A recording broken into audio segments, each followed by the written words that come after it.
Ողջույն սիրելի հայրենակիցներ, եթերում Նոյան Տապանն է։ Եվ այժմ մենք զրուցելու ենք Հայ կառուցողական կուսակցության նախագահ պարոն Անդրեաս Ղուկասյանի հետ։ Ողջույն եմ, պարոն Ղուկասյան, շնորհակալ եմ, որ ընդունել եք հրավերը։ Հետընտրական զարգացումները Հայաստանում դուք դրանք կբնորոշեք որպես ճգնաժամ, մենք գիտենք, որ ԿԸՀ են դիմել եւ անվավեր ճանաչելու համար պահանջով եւ կամ վերընտրություններ որոշ ընտրատեղամասերում մանդատները վայր դնելու, վայր չդնելու հարցն է քննարկվում եւ այսպես հետընտրական զարգացումները Հայաստանում ճգնաժամային կարող ենք համարել դրանք, թե բնականon նորմալ շրջան է։ Ընտրությունները ավարտվեցին, քաղաքացիական պայմանագիրը իրեն հայտարարեց հաղթող, մյուս 17 մասնակիցներից ով է Հայաստանում ճանաչել քվեարկության արդյունքը, ով է ճանաչել ընտրությունների արդյունքը, ով է շնորհավորել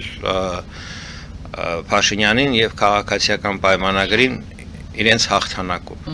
Ես որքան դիտարկում եմ այս վերջի օրերի ընթացքում տեղի ունեցածը, ոնց որ թե ոչ մի կուսակցություն այդպիսի հայտարարությունով հանդես չի եկել։ Չգիտեմ, միգուցե Հանրապետություն կուսակցությունը շնորհավորել է Փաշինյանին,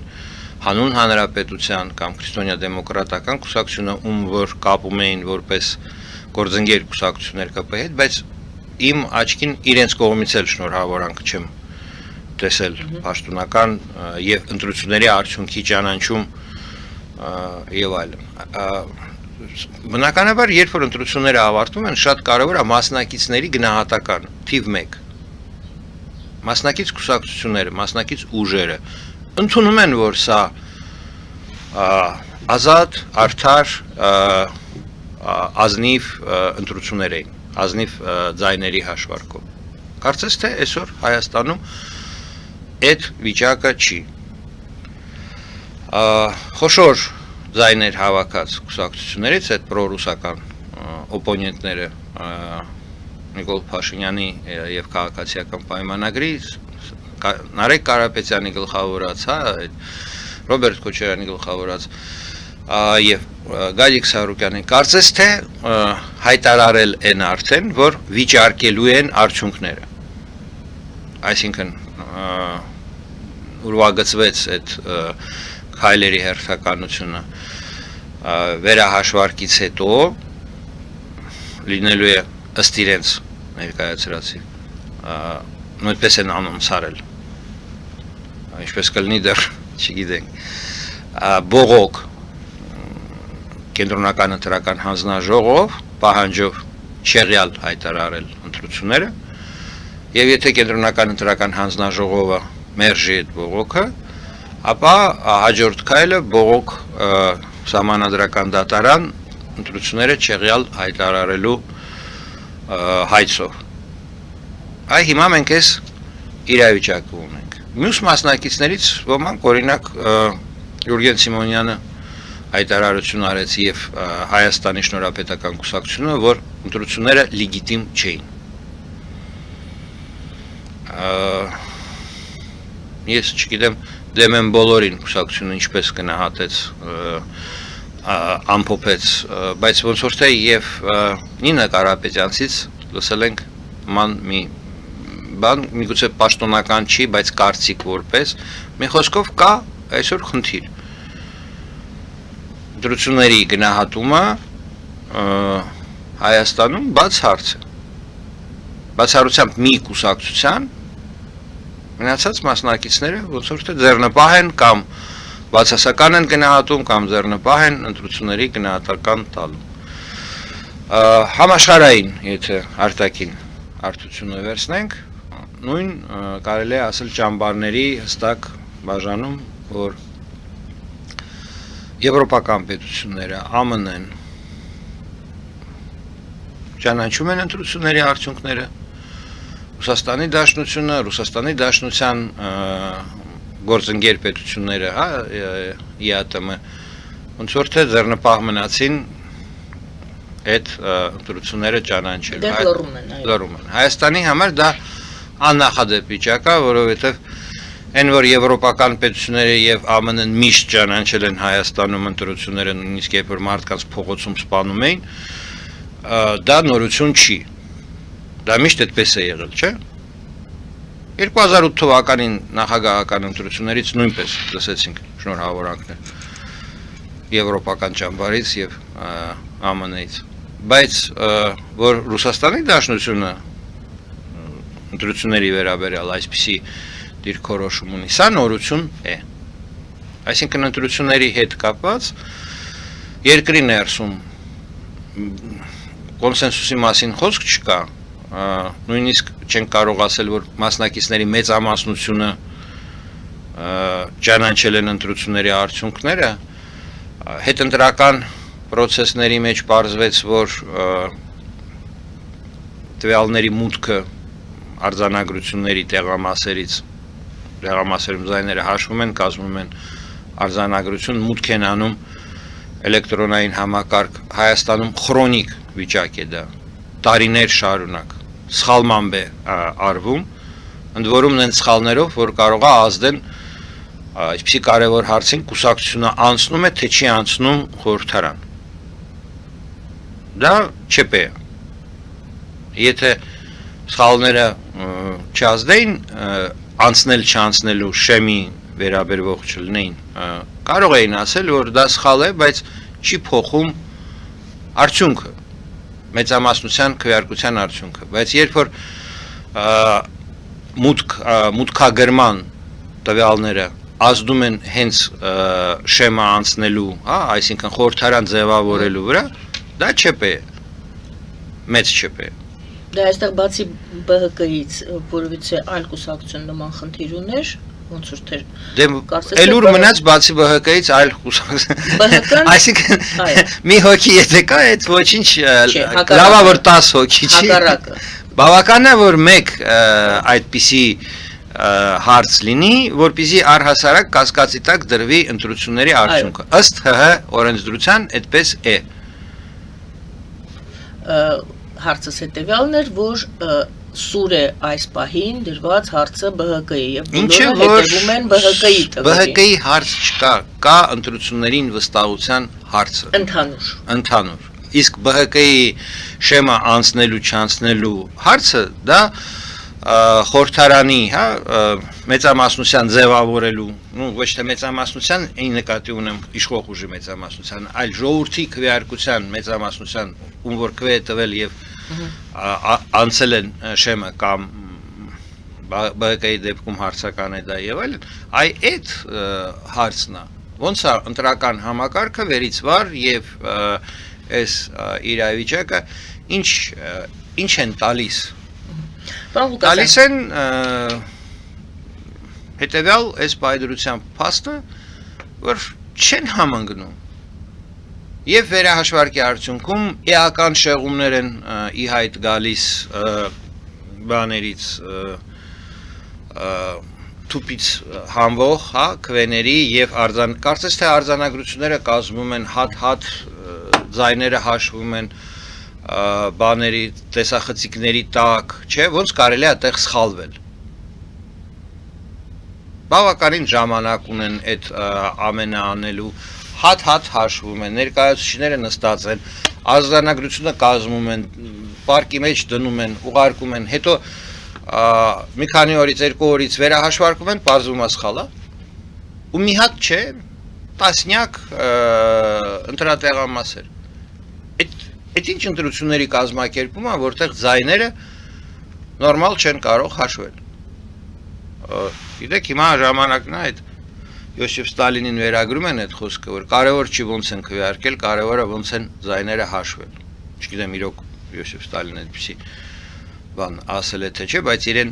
վերագրում են։ Իսկապես Հայաստանում ձայները հաշվելու քրոնիկ խնդրեմ է։ Եվ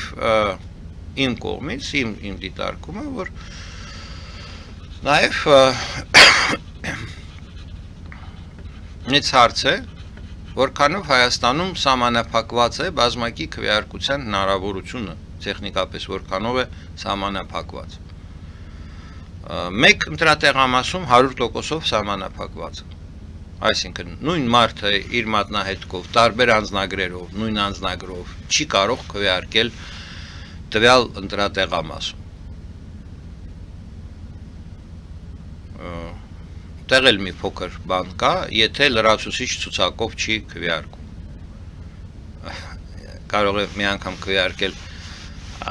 անձնագիրը մուտք անելով համակարգ, մատնահետքը դնելով եւ կարող է լրացուցիչ ցուցակով քվեարկել առանց այդ ամենը պարզապես անձնագիրը ներկայացնելով ֆիզիկապես այդ այսպես կոչված լրացուցիչ ցուցակների բան, ով որ տվյալ ընտրատեղամասի բազայում չկա։ Բայց ընտրատեղամասերը որքան գիտեմ, միավորված չեն ընդհանուր ցանցի մեջ եւ ընդհանուր բազայի մեջ եւ նույն մատնահետքով, հա, այսինքն նույն մարդը կարող է տարբեր ընտրատեղամասերում քվեարկել։ Այդ հարցը Հայաստանում տեխնիկապես փակված չէ։ Արդեն քանի տարի է գործում այդ մատնահետքի, կարծեմ թե սա 3-րդ, թե 4-րդ ընտրություններն են, հա, 15 տարի առնվազն։ Բայց զարգացումը ընտրական բանի այդ ինֆրակառուցվածքի մնացել է այնպես ինչպես որ 15 տարի առաջ։ Ես վստահ եմ, որ դժվար չէր միավորել մեկ բազայի մեջ եւ բացառել, որ նույն մատնահետքով մարդը տարբեր ընտրատեղամասերում չկարողանա քվեարկել եւ այսպես ասած առհասարակ վերացնել բոլոր ենթադրությունները կամ պատկերացումները, որ Հայաստանում իշխանությունները կարող են կազմակերպել կրկնակի կամ բազմակի քվեարկություն իրենց օգտին, օգտագործելով տվյալներ բացակա քաղաքացիներին, տպելով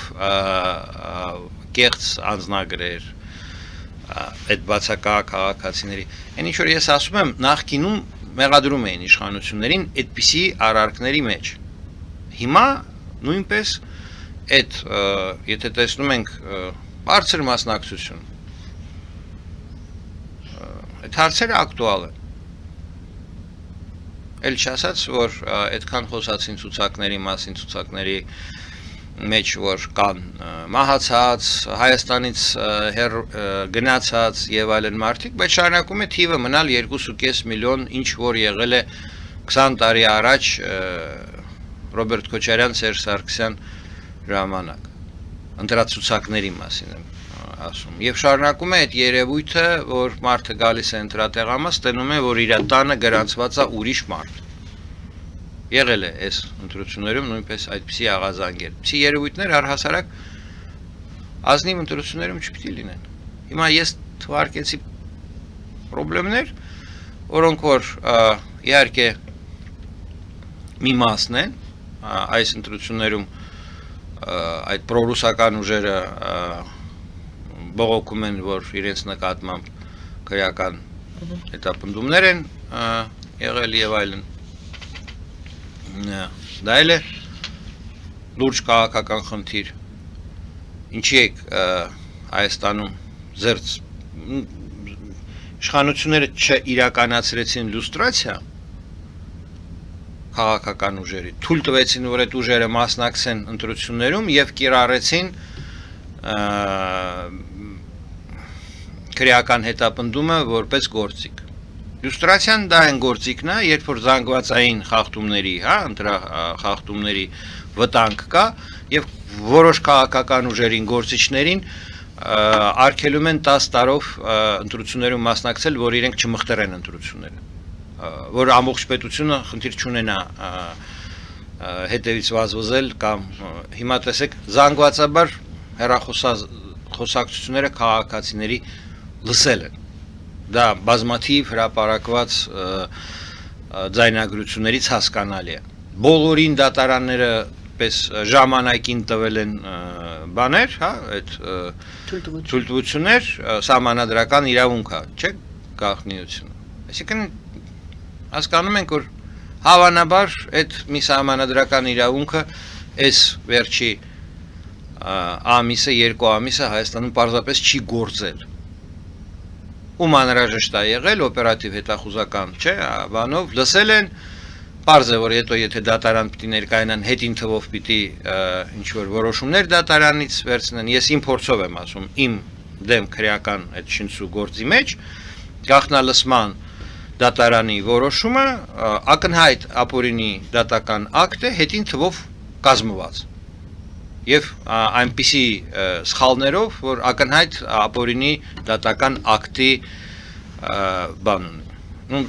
հայկական դատական համակարգում եւ իրապահ համակարգին դա բացարձակ չի հետաքրքրում երբ որ կաշինցու գործ եւ պետք է առաջ տանել ամբողջ մեքենան աշխատում է այդ գործը առաջ տանելու համար բայց դա փաստ է ինձ համար եւ ես վստահ եմ որ շատերի համար ովքեր որ հիմա կալանավորված են ում համար քրեական հետապնդումներ են ներկայացրել կարող են այդ խնդիրը ունենալ եւ առհասարակ հանրությունը վերջո իսկ ով ունի տեսեք երբ որ քնչական մարմիններին թույլ են տալիս բոլորին լսել ում անհրաժեշտ են գտնում ով ասեց որ անձնական նպատակներով տեղեկություններ չեն ձեռք բերվի առանձին իրավապահ մարմինների աշխատակիցների կողմից այդ պետական գործ անելու ժամանակ նաև մի հատ էլ ենթադրենք լսենք այնինչի գործերից մի քիչ էլի ինչով է զբաղված տնտեսական նշանակության տեղեկություն կոմերցիոն հա նշանակության այնպես չի որ մեր իրավապահ մարմիններում իրավիճակը կադրային այսպես կայուն է հա եւ բարձրագույն վստահություն կա այդ մարմինների նկատմամբ որ այդ մարդիկ իրենց պաշտոնները իրենց օգտին չեն օգտագործում չեն կան չէ բարբերաբար քրեական գործեր դնում է սրան բռնեցին նրան բռնեցին հենց համակարգի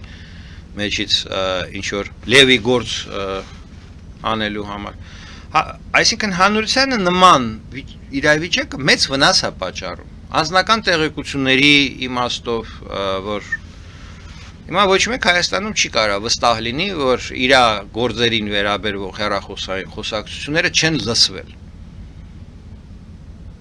Իր անձնական տեղեկությունները չեն օգտագործվել քնչական մարմինների կողմից։ Եվ ոչ մեկ չի կարող վստահ լինի, որ դրա հետևանքները ինչ է լինելու, որտեղ այդ ամեն ինչը եղել է ոչ օֆիցիալ, չէ, հավանաբար։ Եվ ոչ մեկ կոնկրետ պատասխանատու չի Այսպիսի բաները վատ են հանրության համար, վնաս են հանրության համար, բացասական հետևանքները երևալու են երկարատև ժամանակվա արդյունքում, սա ալցանցիալ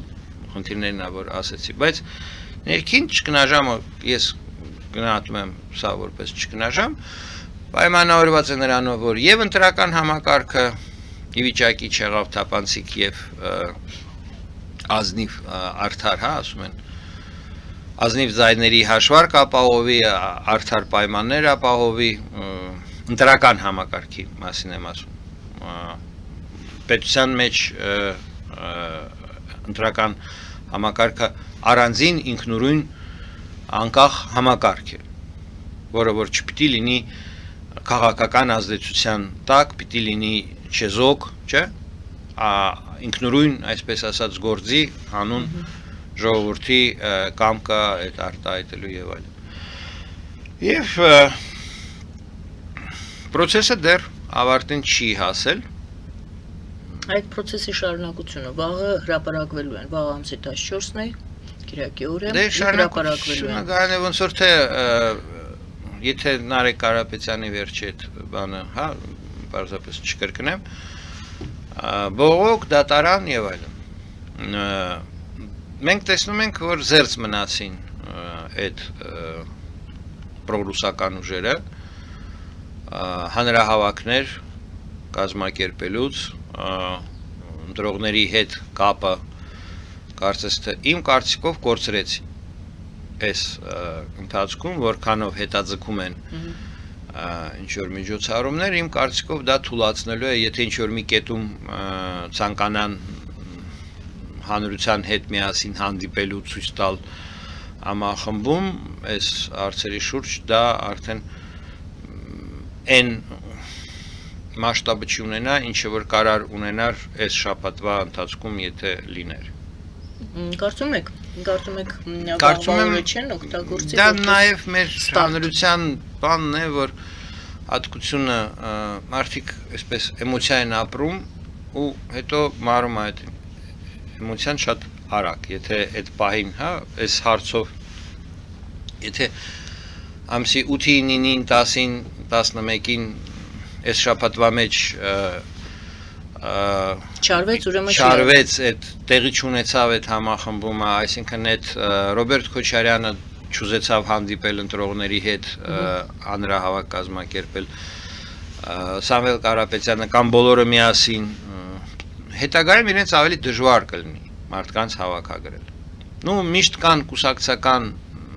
այսպես ասեմ, կուսակցական ադմինիստրատիվ մեթոդներ, հա, մարդկանց հավաքելու։ Իշխող ուժի մոտ կուսակցական եւ պետական ադմինիստրատիվ մեթոդներ, ընդդիմության կուսակցությունների մոտ կուսակցական ադմինիստրատիվ մեթոդներ, բայց դա իհարկե նույնիսկ ձևական առումով կարևոր էր այս շաբաթվա ընթացքում ընդդիմության համար, որ չարվեց, նշանակում է, որ այդպիսի մտադրություն կամ առհասարակ չկա, կամ դեռ չկա Հայաստանի համար դա այս պահի դրությամբ կայունությունը պահպանելու արտաքին կայունության արտաքին տպավորությունը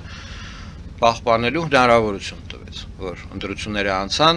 փողոցում մարդ չկա։ Դուք փորձառու բավականին շատ փորձառու քաղաքական գործիչ եք, ոչ մեկ ընտրությունների եք մասնակցել, ձեր այդ կարծիքը շատ կարևոր եւ կարծում եմ մեզ լսողները եւս կարևորություն կտան ձեր այդ տեսակետին եւ արդյոք դա չի նշանակում, որ մարդիկ կհամարեն, որ եթե այս ամենը չարվեց, բայց զուգահեռաբար ինչ-որ գործընթացներ են սկսում, անվավեր ճանաչելու ամբողջ ընտրությունները, այս ամենը բուտաֆուրիա է, այս ամենը կեղծ պայքարի այսպես պատրանք է, ձև է եւ հիմնական գուցե խնդիրը, ես չեմ ուզում այս հարցը որպեսի երկրորդ հարցով խափանվի, բայց նաեւ որպես երկրորդ հարց մի տարբերակը ընդդիմությունը փորձում է չեղարկել ընտրությունների արդյունքները ամբողջությամբ եւ երկրորդը ծրագիր, ասում են պրոգրամա մինիմում, ծրագիր նվազագույնը գոնե ԲՀԿ-ի հարցը ճշտվի եւ ԲՀԿ-ն ստանա գոնե այս վերահաշվարկի արդյունքում պակասող ձայները եւ կարողանա մուտք գործել ազգային ժողով։ Ժողովուրդը կարող է լսելով ձեզ համարել, որ այս քաղաքական պայքարը հետընտրական տանում է դեպի ոչ մի տեղ։ Դե մի դասավորություն խորհրդարանում, որտեղ քաղաքացիական պայմանագիրը պահպանում է, ոչ թե ձեռք է բերում, այլ պահպանում է, հա, 3/5-ը, նախորդ խորհրդարանում ավելուն էր։ Երկրորդ տարբերակ երբ չի պահպանում։ Գայն է, մենք տեսել ենք, երբ իշխող ուժը պարտվում է ինչ-որ քաղաքում, հետո այդ քաղաքապետին կալանավորում են կամ չգիտեմ ինչ են անում, հետո իշխող ուժն է գալի իշխանության, կամ տեսել ենք, երբ որ ձայների առում պարտվում է, բայց քաղաքապետը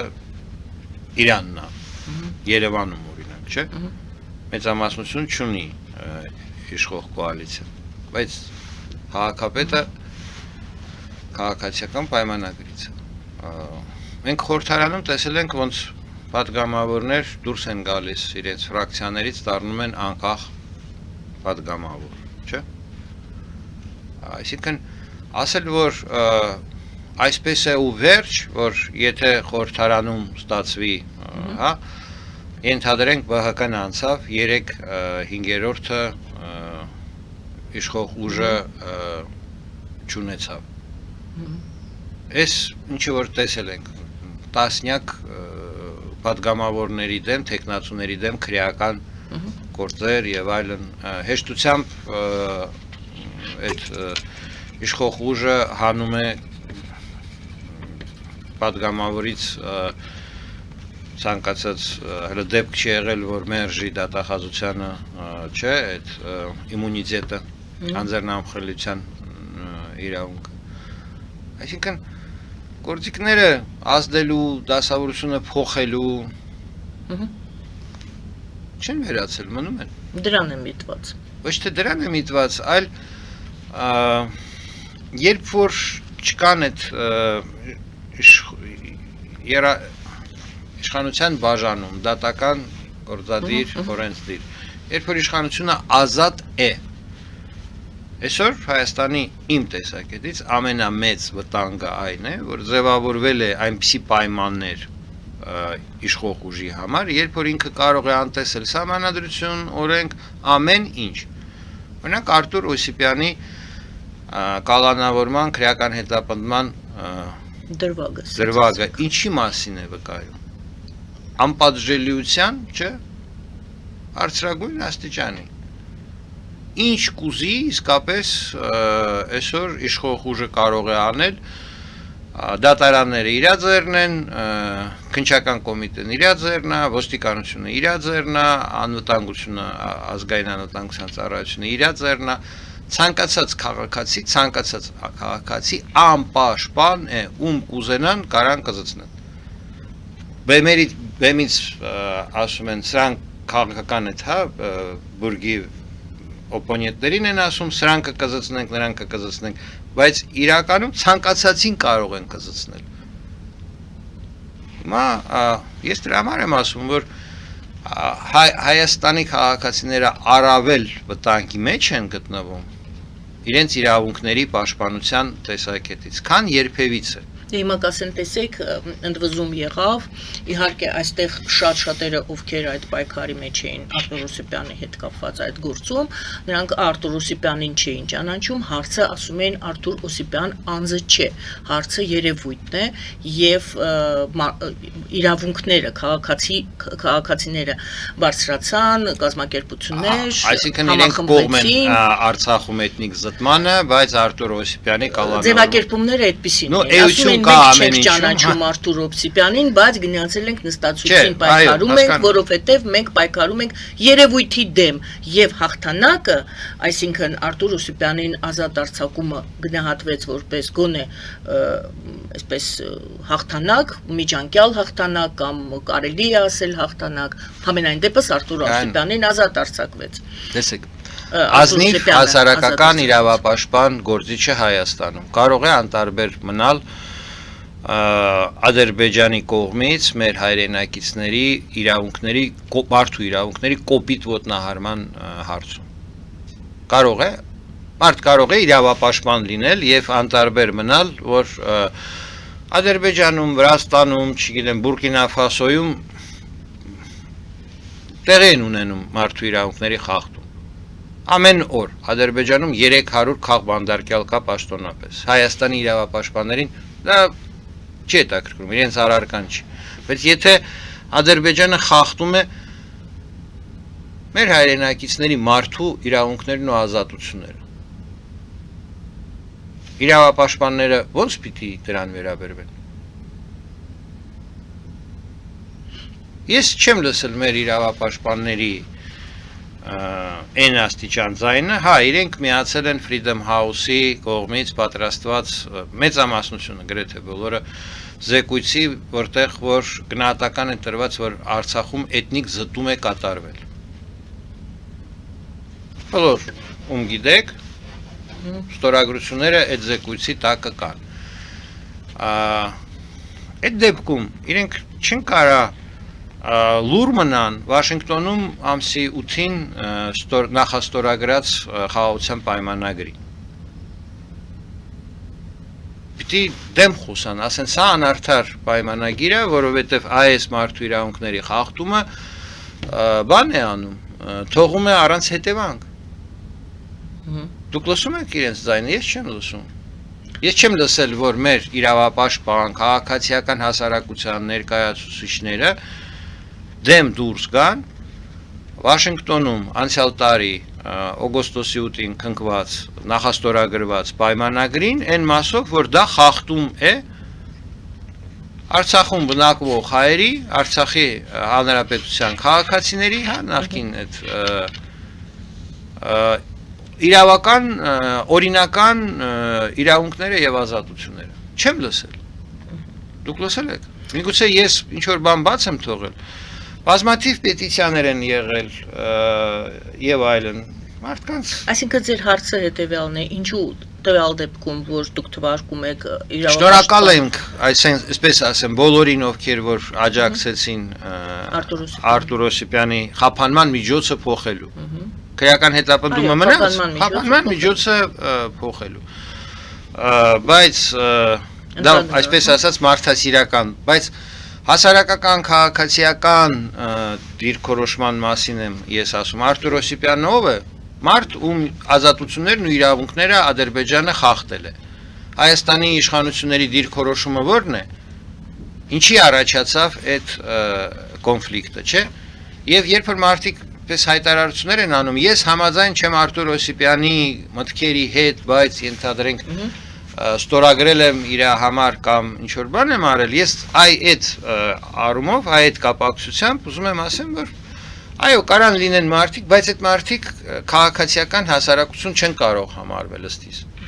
Ըստիս չեն կարող համարվել քաղաքացիական հասարակություն մարդիկ, ովքեր որ գնում են Ադրբեջանում հանդիպում են ունենում, որտեղ Ադրբեջանում չկա քաղաքացիական հասարակություն, չէ՞, չի կարող լինել։ Կարող է լինել Ադրբեջանում քաղաքացիական հասարակություն։ Ուզում եք ասեք հատուկ ծառայությունների կողմից Չէ, կային Ադրբեջանի քաղաքացիական հասարակության ներկայացուցիչները կամ բանտում են, կամ ընդհատակ են, կամ փախած են։ Դե համար ուստի այն մարդիկ, պետության ներկայացուցիչներն են։ Ու երբ որ դու գալիս ես ու ասում ես ես հանդիպեցի քաղ հասարակության ներկայացուցիչ հետ, արդեն խորամանկում ես քո հանրության առջև, որովհետև դու գիտես, որ դու հանդիպեցիր պետության նշանակած մարդու հետ։ Հիմա հատուկ ծառայությունա թե չգիտեմ աշխատակազմի իրենց այդ նախագահի ինչ որ ստեղծած հասկանալի է ձեր տեսակետը։ Գոնգո է կոչվում, հա, պետության կողմից ֆինանսավորվող հասարակական կազմակերպ։ Հիմա մենք էլ մեծ մի շարք ունենք, հա, այդպես հասարակական կազմակերպություններ, որոնք որ պետության կողմից են ֆինանսավորում եւ կողմնակալ դիրքորոշում ունեն, այսինքն չեն կարող իրենց քաղաքացիական գործունեությունը չնայած դա վատ բան չի, երբ որ պետությունը ֆինանսավորում է։ Երբ որ թափանցիկ է, վատ բան չի։ Երբ որ թափանցիկ է եւ չի պարունակում։ Երբ որ քողարկված է, լավ չի։ Չէ, եւ չի պարունակում քողարկված պահանջներ այսպես արա կամ այսպես արա։ Մենք հիմա տեսեք նաեւ հիմա հակառակ օրինակը բերեմ դաշտից էլ պրոռուսական ուժերը ստեղծեցին քաղաքացիական այդ հասարակական կազմակերպություն, որի միջոցով ըստ չէ հայտարարված քրեական գործի այդ մեղադրանքի բովանդակությանը 1400 հոգու հետ այդ քաղաքացիական հասարակական կազմակերպությունը պայմանագրեր կնքեց, գումար տրամադրեց ինչ որ քաղաքական գործունեության համար եւ այդտեղ իրավապահները տեսան հակասություն, հարուցեցին գործ, ներկայացրեցին մեղադրանք։ Այսինքն այդ խնդիրները կան, որ հասարակական կազմակերպությունները իրենց ազատությունները եւ սահմանափակումները ունեն, չպետք է քաղաքական ուղղություն ունենան, նույնիսկ երբ որ պետությունից ստանում են ֆինանսավորում, չպետք դա այլ հարցեր են, բայց հիմա եթե մենք հետ վերադառնանք գլխավոր հարցը մեր ժողովրդի, մեր քաղաքացիների իրավունքները, ազատությունները որ դեպքում են ավելի պաշտպանված։ Երբ որ քաղաքացիական հասարակություն կա, երբ որ իշխանությունների բաժանում, թիվ 1, երբ որ կա իշխանությունների բաժանում, թիվ 2, երբ որ կա ազատ մամուլ, թիվ 3, երբ որ կա քաղաքացիական հասարակություն։ Այս գործոններն են, որոնք եւ ընդդիմադիր կուսակցություններն էլ իսկապես ընդդիմադիր կուսակցությունները իսկապես ընդդիմադիր կուսակցություններ են, լեգիտիմ են, լեգալ են եւ այլ պետությունների կամակատարը չեն եւ մյուս։ Եվ այս դասավորության մեջ հիմա եթե մենք մեր քաղաքացիների հետ հերթով գնանք, իշխանությունների բաժանում ունենք, ոչ։ ընդդիմությունը մեր քաղաքական քաղաքացու իրավունքների եւ ազատությունների պաշտպանը ոչ, քաղաքացիական հասարակությունը ինչ է, ուժ է ոչ, իրականում ոչ։ Այսինքն կառուցել, այդ ամենը պետք է կառուցել։ Օրինակը դա կարևոր օրինակ է, բայց իմ մտավախությունը, որ դա եզակի բան է։ Ամեն մի ապօրինության դեմ չի կարա այսպիսի պայքար վարվի Արտուր Օսիպյանին ճանաչում էին դեպքը հանրաճանաչ էր հարցը երկարևոր էր դեպքը շատ ակնհայտ էր պարզապես մենք տեսանք բայց ինչքան դեպքեր կան որ մենք պարզապես չենք տեսադարձ չեն ընկնում Շնորհակալություն գովազդ ենք հայտարարում եթերում բայց ուզում եմ նախանշել այն թեման որի շուրջ մենք զրուցելու ենք ուվազդից հետո մենք ունենք իհարկե հայ-ռուսական հարաբերությունների հետ կապված հարց բայց ընտրությունների եւ ընտրությունների արդյունքի ամփոփման որպես վերջին հարցս լինելու է հետեւյալը որը մենք քննարկելու ենք գովազդից հետո արդյոք ինտրիգը այսօր դու կարող եք ասել ոչ ես սխալվում եմ որովհետև դա նորից իմս չէ իմ կարծիքը չէ սա այն է ինչի մասին խոսում է հասարակությունը որ երկու հարց է հիմա հուզում բոլոր մասնակիցներին կամ նրանց ով արդեն անցել է ազգային ժողով անկախ նրանից թե ինչ զարգացումներ կլինեն հետընտրական Արդյոք ընդդիմությունը կարողանալու է ունենալ բավականաչափ ձայների քանակ, որպեսի օրինակ եմ ասում, impeachment կարողանա, impeachment-ի հարց կարողանա օրակարգ մտցնել եւ ինչու ոչ հետո կարողանա անցկացնել, այդքան ձայն իրենք ունենալու են թե ոչ, իշխանական թևը մտահոգ է կամ մտածում է լավ կլիներ, եթե նա ունենալ սահմանադրական մեծամասնություն, որովհետև վաղը մյուս օրը մենք սահմանադրության հետ կապված հարց ունենք, հարցի շուրջ ունենք քննարկում կամ հանրաքվե եւ իշխանությունն էլ մտածում է այս ուղղությամբ, այսինքն երկուսին էլ պակասող ձայներ են պահանջվում։ Արդյոք դա այսօր թեմա է, իսկապես դրա շուրջ պետք է մտածել, թե ոչ սա պարզապես խոսում են կանցնի կգնա կարևոր հարց չի։ Գովազդը եթերում, սիրելի բարեկամներ, Անդրեաս Ղուկասյանի հետ ենք զրուցում, կվերադառնանք տաղավար, կշարունակենք զրույցը։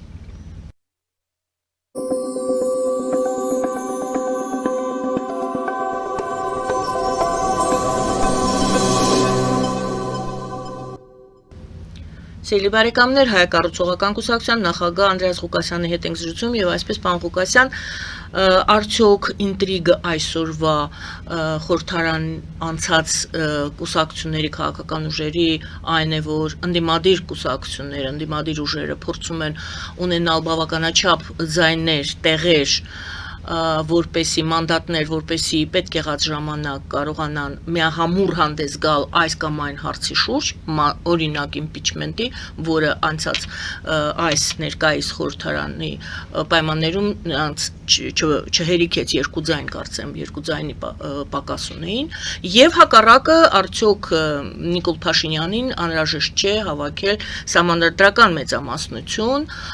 որպեսի կարողանա եւս բարձել չկրկնեմ անցկացնել իրեն անհրաժեշտ հարցերը եւ ԲՀԿ-ի մտնել չմտնելը, ԲՀԿ-ի ձայները, մանդատները եւս շատ կարեւոր են այստեղ։ ԲՀԿ-ի համար դա կարեւոր հարց է, չէ, որպես մասնակից ինքը պիտի պայքարի իր արդյունքի համար։ Քանի որ այդ արդյունքից փոխվում է այսպես ասենք ստարտային դասավորությունը խորհրդարանում, որովհետև ստարտային դասավորությունը փաստ չի, որ պահպանվում է ընթացքում։ Քննարկեցինք այդ հարցը, ազդեցության բազմաթիվ միջոցներ կան, մարդկանց հարկադրելու, շանտաժանելու եղանակով, հա, քաղաքական իրենց բանը փոխելու, դիրքորոշումը փոխելու ազատություն կա եւ այլն եւ այլն։ Այսինքն այսօրվա պայմաններով այդ ամեն ինչը տեսել ենք եւ տեսնում ենք։ Դա դոգմա չի, որ այ եթե Բարգավաճ Հայաստանը անցավ, ուրեմն վсё։ Չէ, այնտեղ ձայներ կարող են իրարից վերցնել, դրա մասին էլ են խոսում անում։ Դե մենք չենք տեսել, որ ընդդիմությունը ձայներ վերցնի հələ այդ երևույթը իշխող ուժից, բայց մենք տեսել ենք, որ իշխող ուժը ձայներ է վերցնում ընդդիմությունից։ Ընդդիմությունը չի կարող քրեական լծակներ կիրառել իշխող ուժի պատգամավորների նկատմամբ։ Հակառակը լինում է եւ պես տարածված երևույթ։ Այսինքն բացահայտ երևույթ է, էլի, ուզում եմ ասեմ։ Այդ մասով իմ կարծիքով չափազանցված են այդ քաղաքական նշանակությունը այդ հարցերի ստարտային դասավորությունը խորհրդարանում, բայց ստարտային դասավորությունը խորհրդարանում ինչ որ սիմվոլ է, ձայների բաշխման, հանրային օժանդակության, քաղաքական արդյունքի մի խոսքով։ Այդ իմաստով դրա շուրջ քաղաքացիական պայմանագիրն է, չէ՞, ով է հիմա ջղաձգում վերջո քաղաքացիական պայմանագիրը, ով է խոչընդոտում ԲՀԿ-ի անցնելը խորհրդարան։ Դե դες կասեն թվերը, թող թվերը ճիշտ լինեն, դե ասեն, բայց հանրությունը այդպես է ընկալում։ Դուք կարծում եք դա ընկալում է, որ կերպով կենտրոնական ընտրական հանձնաժողովը խամաչիկ մարմին է, ենթարկվում է իշխող ուժին։ Այդպես է, չէ՞, հանրությունը միշտ ընկալել եւ հիմա շարունակում ընկալել կենտրոնական ընտրական հանձնաժողովը։ Որ արդար չէ այս ամբողջ։ Ոչ միայն արդար չէ, այլ որ վարչապետին ենթարկվող մարմին է։ Ինչքան էլ, հա, վարչապետը ասի, որ մենք ոստիկանությունը, ԱԱՑ-ն, քննչական կոմիտեն, դատախազությունը, դատարանները ինձանից անկախ մարմին են այդ կենտրոնական ընտրական հանձնաժողովը, բայց դրան հավատում են մարդիկ։ Մեծամասնությունը չէ։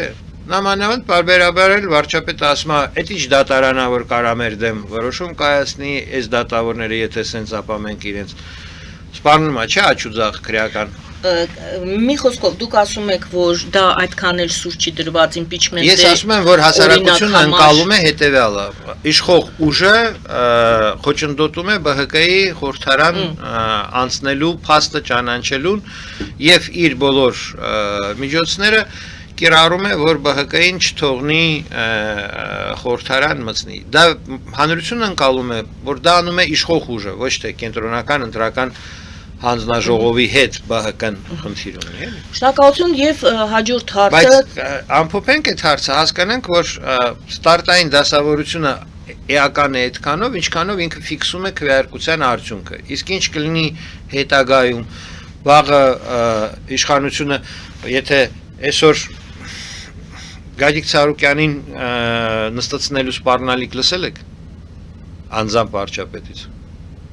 Լսել եք, չէ՞։ Բոլորս լսել ենք։ Ասեց Ծառուկյանին, Կարապետյանին, Քոչարյանին նստեցնելու ենք։ Իրա այդ ամսի 8-ի առավոտյան, հա, գիշերը ժամը 2-ի ելույթի մեջ, եթե չեմ սխալվում, հաղթել ենք էսա, սրանց էլ բոլորին նստեցնելու ենք։ Հիմա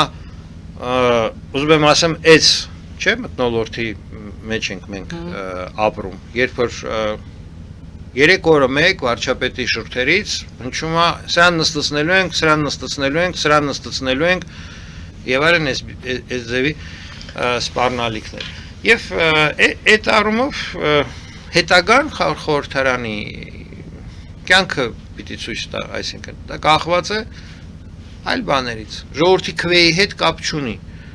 Այլ բաները Եվ մենք այլ բաները հետապնդումներն են, քրեական հետապնդումներ, ինչպես որ եղավ Ալավերդի, ինչպես որ եղավ Գյումրի, ինչպես որ եղավ բազմաթիվ այլ թիմ, հա, ընտրություններում, երբ որ իշխող ուժը պարտվում է, բայց հետո ինչ ընտրությունների հետ կապ չունեցող իրադարձությունների հետևանքով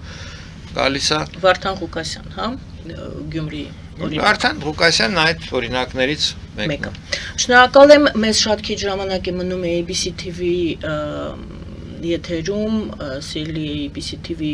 բարեկամներ, մի 3 րոպե էկրանին երևում է, 3 րոպե անց մենք դուրս են գալու եթերից, ես ձեզ հրաժեշտ եմ տալիս եւ շատ շնորհակալ եմ, որ մեզ հետ եք այս ընթացքում եւ հորդորում եմ նրանց, ովքեր ուզում են դիտել շարունակությունը մեր զրույցի Անդրեաս Ղուկասյանի հետ, կարող են դա անել մեր այլ հարթակներում, մասնավորապես YouTube-յան մեր ալիքում, նոյանտապան special, մեր կայքում եւ Patreon-ում։ Ես ձեզ հրաժեշտ եմ տալիս, բարին ձեզ, պարոն Ղուկասյան, հաջորդ հարցը, որ ուզում եմ ձեզ հետ հաստատ քննարկել, ներողություն, դա հայ-ռուսական հարաբերություններն են, հարցը հետեւյալն է։ Շատերին հետաքրքրում է հարցը, ինչու ընտրություններից օրեր առաջ, բառացիորեն ընտրությունների նախօրյակին Ռուսաստանը, Պուտինը այդպիսի խիստ սահմանափակումներ, սանկցիաներ կարելի ասել դրեց Հայաստանի վրա, այդ ուրեմն ելակ է, ձուկ է, չգիտես ամեն ինչ, գիտենք այդ ամբողջ կոնյակ եւ այլն, երբ որ հենց նույն Պուտինը շնորհավորեց հունիսի 1-ին Փաշինյանի ծննդյան օրվա կապակցությամբ։ Ինչու դա արվեց, դա ինչ նպատակ ուներ։ Նա կարող էր այդ ամենը աներ, ասենք ամսի 8-ին, 9-ին, 10-ին, այսօր ընտրություններից հետո դա կապված էր ընտրությունների հետ, թե ոչ, այդ ամբողջ լարվածությունը հայ-ռուսական հարաբերությունների ի ցույց դնելը ընտրություններից առաջ ինչ նպատակ ուներ։ Ռուսաստանի Դաշնությունը արգելում է Հունաստանից սննդամթերքի մուտքը Ռուսաստան, Հունգարիայից սննդամթերքի մուտքը Ռուսաստան, ինչու։ Իրենք ունեն քաղաքականություն։ Այն պետությունները, որոնք որ միանում են պատժամիջոցներին Ռուսաստանի դեմ, այդ պետություններից ինքը արգելափակում է արևտուրը, ինչ որ իրենք ինչ ներմուծում էին Ռուսաստանի Դաշնություն, այլ ապրանքներ, չէ՞, պատժամիջոցները վերաբերվում են տեխնոլոգիապես բարձր ապրանքներին, վերաբերվում են ռազմական կրկնակի նշանակություն ունեցող ապրանքներին եւ այլն, էլի ցանկ կա։ Ինչպիսին ելակներ։ Չէ, ինչպիսին տարբեր տեսակի չիպերն են եւ այլն։ Ովքեր որ չիպեր չեն ծախում Ռուսաստանին, ելակել չեն կարա ծախեն։ Դրամաբանությունը Ռուսաստանի Դաշնության, որ եթե սահմանափակում եք մեր երկիր մուտքը բարձր տեխնոլոգիական ապրանքների, որը որ անհրաժեշտ են պատերազմի համար, Ռուսաստանի Դաշնությունը արգելափակում է այդ երկրներից այլ ապրանքների մուտքը։ Հիմա եթե Հայաստանը Եվրասիական միության անդամ է, Ռուսաստանի Դաշնությունը չի կարող պատժամիջոցներ մտցնել ուղիղ։ Ինչպես որ Հունաստանի կամ Հունգարիայի կամ Լեհաստանի դեմ, հա։ Ինքը ստիպված է դա հողարկել սանիտարական նորմերի անվան տակ եւ բարձրացնում է հարց, որ Հայաստանը դուրս գա ԵԱՏՄ-ից։ Ինչու՞ մի քանի օր առաջ ընտրություններից։ Որովհետեւ ընտրություններից մի քանի օր առաջ Հայաստանը ստորագրեց տրիպին վերաբերվող մայիսի 26-ին ստորագրեց տրիպին վերաբերվող փաթեթը։ Անհնար է չտեսնել այստեղ կապը։ Իհարկե, ոչ թե ընտրություններից մի քանի օր առաջ, այլ մայիսի 26-ից արագ արձագանք, հա։ Մայիսի 26-ից հետո սկսվեցին։ Այսինքն տրիպի զարգացմանը արձագանք, տրիպի նախագծին արձագանք, հա։ Տրիպի նախագծին վերաբերվող փաստաթղթերի ստորագրմանը, այսինքն փաստաթղթերի ստորագրումը միջպետական հարաբերություններում որոշակի փուլ է։ Հիմա դա օգնեց Ռուսաստանին, թե վնասեց փաստաթղթերի հաջորդ փուլը վավերացումն է խորհրդարանի կողմից։ Հասկանալի, դա օգնեց Ռուսաստանին, թե վնասեց, թե ոչ մի դա առնչություն չուներ, իզուրենք այդ հարցը։ Դե եթե Հայաստանը բարձր տեխնոլոգիաներով կենտրոն է կառուցում Նիվեդայի այդ Գագարին քաղաքում, իհարկե ԱՄՆ-ն, եթե տրամադրում է թույլտվություն է տալիս Հայաստան ներմուծել ժամանակակից չիպեր, պիտի եւ Հայաստանը վերցնի իր վրա պարտականություն երաշխավորի, որ այդ տեխնոլոգիաները, այդ չիպերը չեն արտահոսի Ռուսաստան, վաղը չեն հայտնվի հրթիռների վրա եւ չեն թռնի դեպի Ուկրաինա, դեպի Եվրոպա եւ այլն, չէ՞։ Այսինքն դա ավելի շատ մեզ էր պետք, քան Ռուսաստանին տվյալ, այդպես է ստացվում։ Ինչ այդ սահմանափակումները։ Այդ սահմանափակումները հետևանք են այն ընտրության, որը որ կատարվել է ըստ երևույթի մայիսի 26-ին փաստաթղթերի ստորագրումով մենք դա տեսանք։ Այսինքն եւ դարաշրջանը ավարտվում է մենք կարող է ինչպես որ Արցախի հարցում ունենք պոլեմիկա ով է առաջինը ճանաչել Պուտինը ասում էր Փաշինյանին դու ես Պրահայում ճանաչել են ինչ որ բաներ պատասխանում հետո վերջում համաձայնվեց ասաց ես եմ ճանաչել լավ եմ արել Փաշինյանը վերջում այդպես չեղավ վերջում ընտրություններից ընդառաջ խոստովանեց որ ինքն է արել գիտակցաբար է արել լավ է արել ինչ արել է չի փոշմանում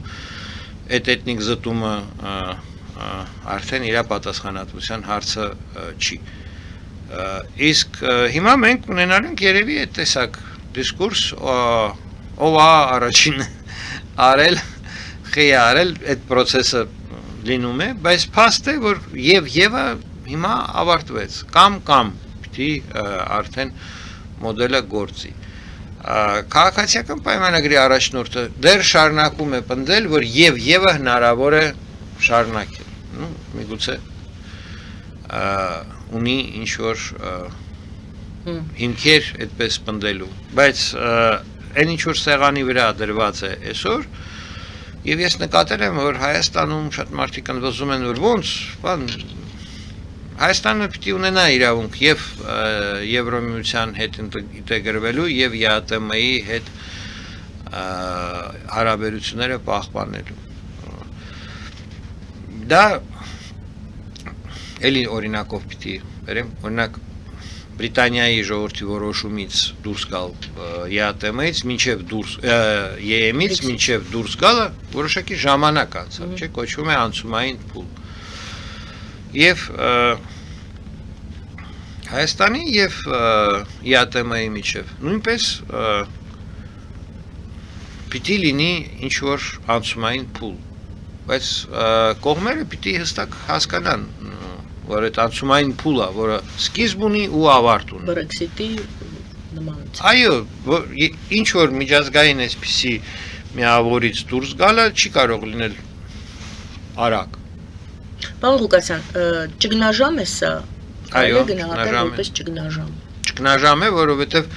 Հայաստանի իշխանությունները Հայաստանի իշխող ուժը հրաժարվում է անցումային շրջանը ձևակերպել հրաժարվում է անցումային շրջանին օր նշանակել ստարտային եւ բանակցել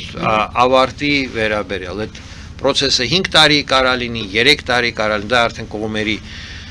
բանն է բայց հիմա մենք տեսնում ենք փաստացի որ Հայաստանի ղեկավարությունը, հա, այդ կառավարության ղեկավարությունը հրաժարվում է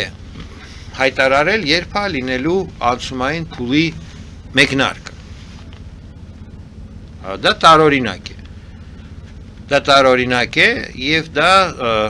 ճգնաժամ է դրա հետևանքով ունենք այն ինչը որ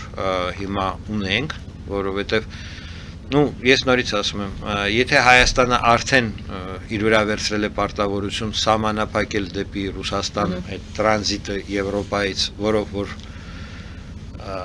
այդ մեծ թվաբանությունը վիճակագրական, հա, ապահովում էր մինչև հիմա արտաքին արևտրի Ռուսաստանի հետ այդ ֆանտաստիկ թվերը Հայաստանում արտադրված ապրանքներից խոմ չէին, չէ՞։ Հայաստանում նոր գործարաններ չեն բացվել, որ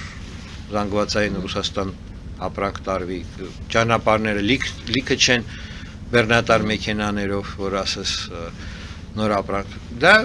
ռեէքսպորտ է եւ այդ ռեէքսպորտը հիմա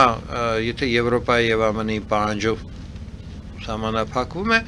Ռուսաստանը շանտաժ է անում ոչ միայն մեզ ինքը նաեւ անում է Եվրոմիության ես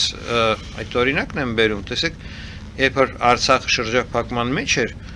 Ռուսաստանի Դաշնությունը ըստ էության շանտաժ էր անում ոչ միայն հայկական կողմին շանտաժ էր անում ԱՄՆ-ին եւ Ֆրանսիային եւ ասում էր մեզ մանդատ տվեք, չէ՞։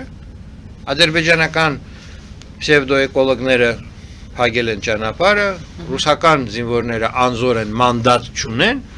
մեզ մանդատ տվեք, որ մենք շրջափակումը վերացնենք։ Այդպես չէր։ Հիշեցնում եմ ձեզ։ 20 այսինքն դա շանտաժ էր ոչ միայն այ ժողովրդի նկատմամբ Հայաստանի, Արցախի հանրապետությունների նկատմամբ, այլ շանտաժ էր առաջի հերթին Ֆրանսիայի ԱՄՆ-ի նկատմամբ։ Նպատակը մանդատ ստանալ։ Չստացան մանդատ, այդ եվրոպական պետությունները ԱՄՆ-ն չենթարկվեցին շանտաժի, կոնֆլիկտը բարձրացավ հաջորդ բան, վերացնել Արցախի հանրապետությունը եւ այլն։ Հիմա նույնը այս հարաբերություններում Ռուսաստանը շանտաժ է անում Եվրոմիությանը, որ Հայաստանում կլինի ճգնաժամ, եթե եվրոպական պետությունները թույլ չտան Հայաստանով Ուկրաինայի վրա կրակելու համար այդ հրթիռների չիպերը արկու վաճառքը անել։ Եթե չեք թույլ տալի Հայաստանում ճգնաժամ լինելու, Հայաստանում քաղաքական բունտ լինելու, հենա կուսակցությունները այնտեղ փողոցում 5 րոպե պակաս կանգնած են, քանի ձայն չի հետում ԲՀԿ եւ այլն այս պատմությունները, այսինքն վիճակը, որը որ այսպես բանով մի կարա դառնա դեռ ուրիշ բան, էլի։ Եվ որպեսզի ավելի ամուր լինի բոլորի համար եւ ավելի այսպես զգոն լինեն, մի հատ էլ վերևից օրենք են ընդունել, որ Ռուսաստանի Դաշնության քաղաքացիներին պաշտպանելու պատրվակով Ռուսաստանի Դաշնությունը իրեն իրավունք է լիազորում նախագահին ինքնուրույն, հա, Պուտինը ինքնուրույն կարա որոշում կայացնի այլ պետություններում զինված ուժեր կիրառելու մասին այդ Ռուսաստանի քաղաքացիների քրեական հետապնդումներից պաշտպանելու պատրվակով։ Հիմնականում առաջներ դա վերաբերում է Տաջիկստանին եւ Հայաստանին, որտեղ որ Ռուսաստանը ունի ռազմաբազաներ, որտեղ ինքը կարող է ուժ այդպիսով կիրառել ներսից ուժ կիրառել, ոչ միայն դրսից։ Չնայած այդ ստորագրած հրամանագիրը դա դրսից էլ է ընդհանրում։ Բոլոր դեպքերում դա ագրեսիա է, թե ներսից ռազմական ուժի կիրառումը, թե սահմանը հատելով դրսից կիրառումը, դա ագրեսիա է ըստ միջազգային իրավունքի։ Հիշեցնենք, որ Ուկրաինայի վրա հարձակումը այդպես բացատրվեց, որ դրանք 14 թվականին չէ, ռուսական բազայի տարածքից 14 թվականին այդ վեժլիվի լյուդի կանանչ մարդուկներ եւ այլն, ինչով է տարբերվում այսօրվանից։ Այսօր ստեղծել են իրավական կարգավիճակ։ Եթե 14 թվականին Սևաստոպոլի բազայից դուրս եկող ռուսական հատուկ ծառայության ներկայացուցիչները քողարկում էին իրենց նշանները, զինանշանները, որ երկրի պատկանելիությունը չերևա։ Այսօր իրենք Ռուսաստանի Դաշնությունում ունեն կարգավորող իրավական մեխանիզմ, որը որ թույլ է տալիս, ենթադրենք պատկերացրեք ինչ որ վարձկաններ, իսկ հիմա վարձկանները դա տարածված գործիք է, չէ՞, պատերազմում, ամբողջ պատերազմն են վարում վարձկանները։ Դրոնների նման ընդունված ձև է արդեն։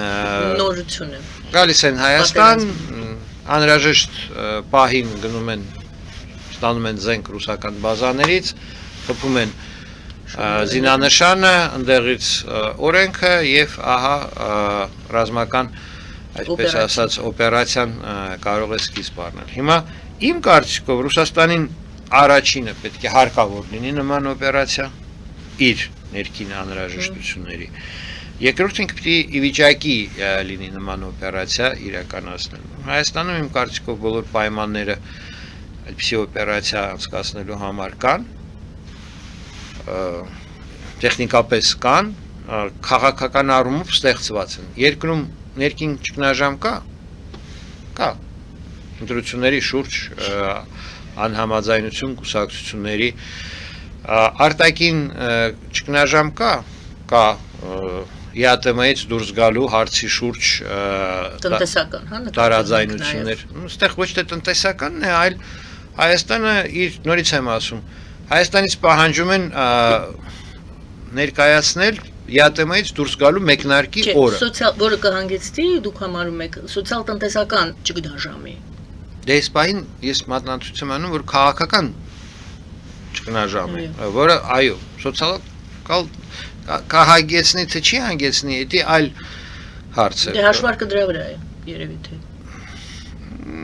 Հաշվարկը կարող է եւ ավելի խորը կլիներ եւ ես դրա մասին եմ ասում քաղաքական պայմանները ստեղծված են եւ արտաքին ճգնաժամը քաղաքական ճգնաժամը կա եւ ներքին ճգնաժամը կա եւ տեխնիկապես հնարավորությունը գործիքները այդ օրենքով կամ այդ հրամանով եւ օրենքը իրավական այդ թվում գործիքը Ռուսաստանի Դաշնության ստեղծված է այսինքն մնում է հարց երբ դա Ռուսաստանին անհրաժեշտ կլինի կիրառել դա արդեն կապված է Ռուսաստանի իշխանության ռազմավարությունից իր իշխանությունը պահել բայց մենք նորից Կրիմի օրինակը եթե վերցնենք Ռուսաստանում կա փորձ, որ երբ որ իրենք անեքսիա են ենթարկում ինչ-որ մի հատ, չէ, Ղրիմի անեքսիան ինչպես ընկալվեց ռուս հասարակության կողմից։ Ողջունեցին։ Հայաստանի կլանումը, Հայաստանում Նիկոլ Փաշինյանին ռուսական մեդիաները սարքեցին արևմուտքի սիմվոլ։ Իրան իշխանությունից հեռացնելը հնարավորություն է նորից հանրությանը Ռուսաստանի ցույց տալ, որ Պուտինը ուժեղ է, էֆեկտիվ է, այն ֆոնին, որ Ուկրաինայում հիմա աջակցություններ չկան եւ չեն էլ սպասվում որոշակի մոտակա տեսանելի ժամանակ հենց նույն Կրիմում ինչ որ մի այլ իրադարձություն ստեղծել, շեղել հանրության ուշադրությունը փայլուն հատուկ օպերացիայի վրա, որտեղ որ էփածա որշը պատրաստ է, մնում է կրակից հանել, դնել բանի, էլի ռուս ընտրողի արչև, որ համեցեք կերեք, դա էլ կարող է փոխկապակցված լինել իրենց ընտրական ժամկետների հետ, ենթադրենք սեպտեմբերին, չէ, իրենք ունեն ընտրություններ Պետդումայի եւ այլն մենք վտանգի մեջ ենք այս ժամանակահատվածում որովհետեւ անպաշտպան ենք առհասարակ ցանկացած ռուսական սցենարի ես չունեմ այդ պատկերացումը որ Նիկոլ Փաշինյանը ինքնուրույն քաղաքական գործիչ է որ ինքը իսկապես ծրագիր ունի ամենայն դեպս նա ցուցադրում է որ կայուն է խոճապիչի մատնված, այսօր շուրնակ ասեց իմ տիկունքում աղստևն է, գնացել էր հեծանիվով Իջևան։ Ես գնահատում եմ ամփոփ իր գործունեությունը այս 8 տարիների ընթացքում եւ իմ եզրակացությունը հետեւյալն է։ Ինքը ընդունել է բոլոր որոշումները կարևորագույն հարցերով, Արցախի հարցով մասնավորապես ի օգուտ Ռուսաստանի, ի վնաս հայ ժողովրդին, ի օգուտ Ռուսաստանի։ Կարող եմ հերթական անգամ պարզաբանել բանակցությունների թոքը կտրելու որոշումը ի օգուտ Ռուսաստանի էր, որովհետև նպատակ ուներ ռուսական զորքերը Արցախ բերել տեղակայել։ Արցախի նշաձողը ստատուսի նշաձողը իջացնելու որոշումը, այսինքն Արցախի ինքնավար կարգավիճակի մարզի, հա, կարգավիճակի Ադրբեջանի կազմում ճանաչելը անհրաժեշտ էր Ռուսաստանին, որպեսզի իր զորքերը այնտեղ հավերժ առանց մանդատի կարողանան մնալ, երբ սպառվեցին, հա, մանդատ ստանալու, միջազգային մանդատ ձեռք բերելու բոլոր ջանքերը, սկսվեց այդ շրջափակումը եւ միաժամանակ Հայաստանը հայտարարեց, որ Արցախի ըստ էության, հա, այդ Պրահայի հայտարարությունը մաքսիմում ինչին կարող է Արցախը հավակնել, դա ինքնավարությունն է Ադրբեջանի կազմում։ Այսինքն այս բոլոր որոշումները ընդունվում էին Ռուսաստանի Դաշնության օգտին եւ նույնիսկ Նիկոլ Փաշինյանի Եվրոպայում հայտարարությունը, որ մենք պատրաստ ենք ձեզ հետ համագործակցել, ինչքան որ դուք եք պատրաստ, դա էլ էր Ռուսաստանի Դաշնության օգտին, որովհետեւ այդ պահին Ռուսաստանին հարկավոր էր Հայաստանը որպես խապ տրանզիտ դեպի Ռուսաստան տրանզիտ ապահովելու համար։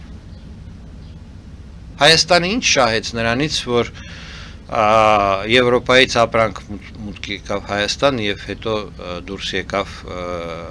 դեպի Ռուսաստան։ Ինչ որ բան շահեց։ Այդ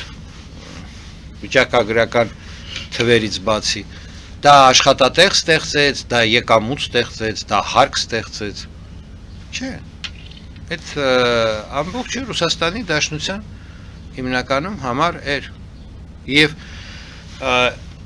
դա էլ ընկալվում է չէ հանրության կողմից որպես պրոեվրոպական քաղաքականություն, բայց իրականում դա եթե Ռուսաստանի Դաշնությունը որոշի, որ իրեն հարկավոր է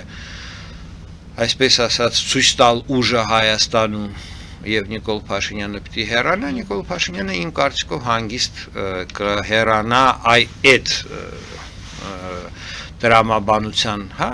կոնտեքստում, որ դա եւս շահ եւ օգուտ կբերի Ռուսաստանի Դաշնությանը ղեկավարությանը նկատի ունեմ իր այդ քաղաքական ներքին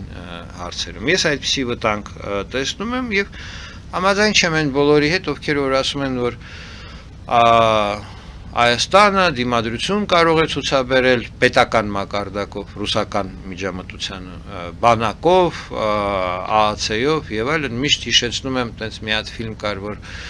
դահլիճում նստած են մեկ էլ հրաման է գալիս ԿԳԲ-ի բոլոր գործակալները դուրս գան, ուսաղ դուրս են գալի, վերջում էլ պարողը այդ իր բանին դնում է գետնին, հանգարց այդպես չստացվի, էլի, Հայաստանում, եթե Ռուսաստանում կնոպկեն սխմեն եւ հանգարց չստացվի, որ գլխավոր պարողը նույնպես այդ գործակալներից, եթե առաջինը չէ, գլխավորը չէ, այնուամենայնիվ ամենաազդեցիկն է։ Ես այդպես եմ նայում, իմ գնահատական է իր վիճակի եւ դրա համար կարեւոր է իսկ քաղաքացիական հանրությունը Հայաստանում այս ընթացքում ինչ դարավ։ Նրանք ովքեր որ լռում են, համաձայն են խաղաղություն էթնիկ զտման դիմաց բանաձևին, արդեն քաղաքացիական հանրություն չեն։ Այդ մարդկանց վրա հույս դնել, որ իրենք վաղը դուրս կգան ռուսական ագրեսիայի դեմը կփակեն, գիտեք, քաղաքացիական գործունեությունը եւ հանրության կեցված սկզբունքայնության վրա է հենված, փողի վրա չի հենված, ինչ որ կարիերիզմի վրա չի հենված։ Դա սկզբունքայնության վրա իդեալիստական կարելի է ասել, հիմա բան եմ ասում, բայց այո, որոշակի իդեալների վրա դրա անկալման, դրա գիտակցման վրա հենված գործունեություն է, որը պաշտպանում է հասարակությունը ոտնձգություններից, քանի որ պաշտպանում է օրենքը, սահմանադրական կարգը, մարդու իրավունքները եւ ազատությունները առհասարակ։ Եվ մենք այո այսօր ունենք երկիրը նման վտանգներից պաշտպանելու համար, նաեւ այդ պակասը ես շատ բարձր եմ գնահատում Գեղամ Օղանյանի նախաձեռնությունը Արտուր Օսիպյանի պաշտպանելու հարցում, անկախ այդ ինչն է առարկան եղել, բայց դա նոր քաղաքացիական հանրության մեջ նոր ոնց ասեմ, վերարտադրվելու, վերածնվելու առաջի եւ շատ կարեւոր նշան է։ Մոտավորապես դա նույնն է, ինչ որ թրջկանի, հա, այդ պայքարը թրջկանի համար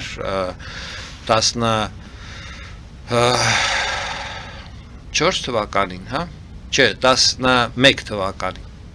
2011 թվականին դրվագներ եղել։ Ինչ որ մի դրվագից սկսվում է եւ բայց կարևորը որ շարունակական լինի եւ ուժ ունենա, ուժ հավաքի 11-ին սկսած այդ թրջկանի բանը տեսակ որ հասավ ինչ շարժումներ տվեց, չէ, մեր երկրում եւ որքան մարդիկ ներգրավեցին դրա մեջ, դաստիարակվեցին դրա մեջ եւ դա արդյունքում բերեց 18 թվականին, երբ որ մեր հանրությունը եւ գիտելիք ուներ քաղաքացիական անհնազանդության եւ տեսած փորձ ուներ եւ այլն։ Եղել են դեպքեր եւ հիմա դա շատ կարեւոր է եւ դա է ես համարում մեր ժողովրդի պաշտպանությունը այսպիսի վտանգավոր սցենարից, եթե Ռուսաստանի Դաշնությունը որոշի Հայաստանում Կրիմ 2, այսպես ասած,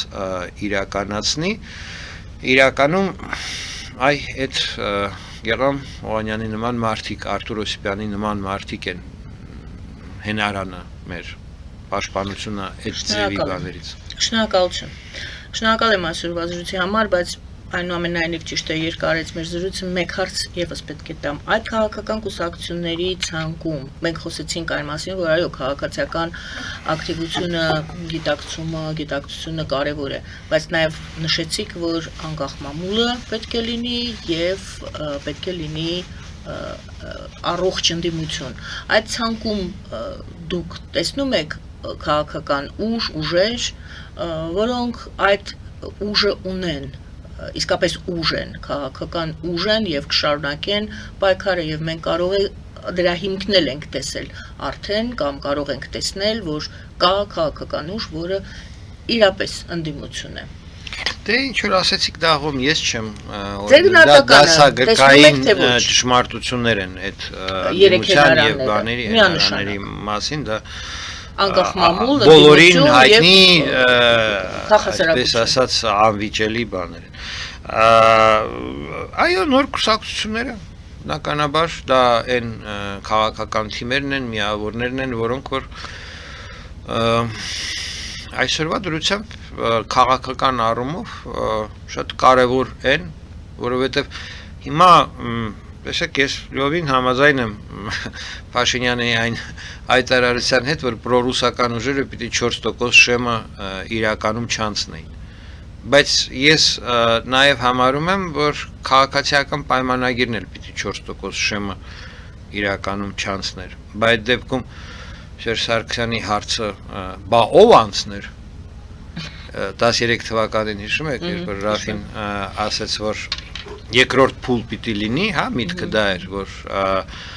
ես չեմ կարել հաղթել, բայց դու էլ չես հաղթել, այսինքն երկրորդ փուլ պիտի լինի, Սերժն էլ զարմացեց, ոնց կարա երկրորդ փուլ ուզենի, ասաց, բա ով է հաղթել էլի, դեպքում, եթե դու չես հաղթել, ես չեմ հաղթել էլի։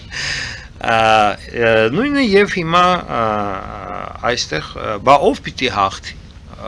Ես ցանկանում եմ, ես ուզում եմ եւ կարծում եմ շատերը համաձայն են, որ խորհրդարանում չլինեն ուժեր, ում կարելի է մեղադրել, որ իրենք Արցախը դավաճանել են, եւ լինի այդ դեմագոգիան, տեսեք ստեղ ինչա գրած կամ գրած չի կամ սա ոնց կարդանք հասկանանք, հա, սև սպիտակի վրա ինչ որ բան է գրած եւ դրա շուրջը մեկնաբանություններ, եւ չլինեն մարդիկ, ովքեր ում կարելի է մեղադրել, որ դուք ժողովրդին թալանել եք, էս եք արել, են եք արել, եւ մյուս։ Այսինքն բոլոր նոր կուսակցությունները այդ չափանիշին համապատասխանում են։ Եվ դրա համար ես լավ, վատ, իրենք կարող են հա տարբեր բան լինել, բայց այս առաջատար քարյակը այս քվեարկության իլյուստրացիայի ենթարկվի, եթե մենք ուզում ենք ունենալ առողջ քաղաքական խորհրդարան, ինքը կարող է կատարյալ չլինել, բայց այս ինչը այս ուժերը իրենք հիվանդ ուժեր են, իրենք չեն կարող առողջ լինել, քաղաքացիական պայմանագիրը այլևս երբեք չի կարող առողջ քաղաքական ուժ լինել, ինքը պիտի չէ իր այսպես ասած ճշմարտությունը, որ լավ են կարել, որ Արցախը հանձնել ենք, տանի առաջ, դա արդեն իր վրա դրված է այդ բեռը, եւ ինքը չի կարա անկաշկանդ լինի հանրության հետ, ինքը չի կարա չխափի, ինքը պիտի անպայման այդ հարցերում, չէ, իր ճիշտը բրդի զորբայությամբ, իր ճիշտը ճակերտների մեջ էլի առաջ, իր պատասխանատվությունը հանելու համար եւ նույնը եւ այդ պրոռուսական ուժերը դրա համար առողջ խորհրդարանը դա այն խորհրդարանն է, որտեղ որ ավելի ազնիվ եւ խաբեության ավելի քիչ անհրաժեշտություն ունեցող քաղաքական ուժերն են։ Շնորհակալություն։